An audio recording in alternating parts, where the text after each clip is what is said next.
wala tayong makakita ng bata, neophyte, na lumalaban sa sistema. Sinampulan nila si Congressman Barsaga. Ngayon, tinitingnan nila yung legislative franchise ni Congressman Leviste. So, babalik at babalik ako doon. Yung tax, yung estate tax ba nabayaran na? Hindi pa. Kasi kailangan maging patas. Babanatan mo si Congressman Leviste, siguraduhin mo wala kang butas. Siguraduhin mo nag-due diligence ka at walang utang ang pamilya sa bansa.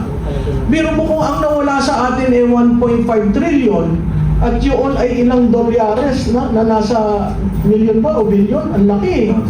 At this time, na ang pangako ng dating Pangulo, Presidente Marcos Sr., 99% ibibigay sa Pilipino, at 1%, 90% sa Pilipino at 10% sa pamilya niya.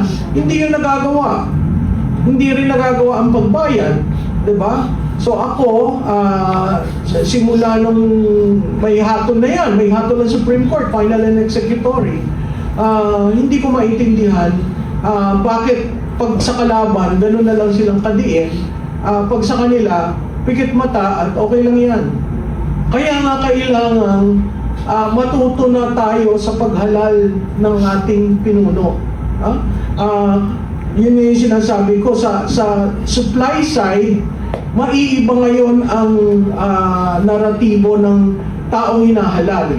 Mas gusto nyo ba si Barsaga, si Leviste? Mga batang lumalaban, hindi natatakot tumindig at magtanong. Vis-a-vis dun sa demand side, ano ba yung demand ng taong bayan? Anong klaseng leader ang ating dapat mahalal? So, itong mga nangyayari ito, talaga may epekto sa 2028. Yun nga lang, si Congressman Leviste, talagang naglalabas ng mga dokumento. May resibo. Oo, may resibo at kailangan lang talagang pag-aralan ng maigi yung mga yon para matunto natin sino ba talaga ang kumita at sino ang hindi. Imaginin mo 314 legislators sa House of Representatives. Ang tanong ko, sino dun malinis? Sa Senado, 24. Sino dun malinis? So kung gagawin natin barometro sa paghalal, ang sabi ko nga dun sa isang training, nag-launch show ako na tinatawag na revised campaign architecture.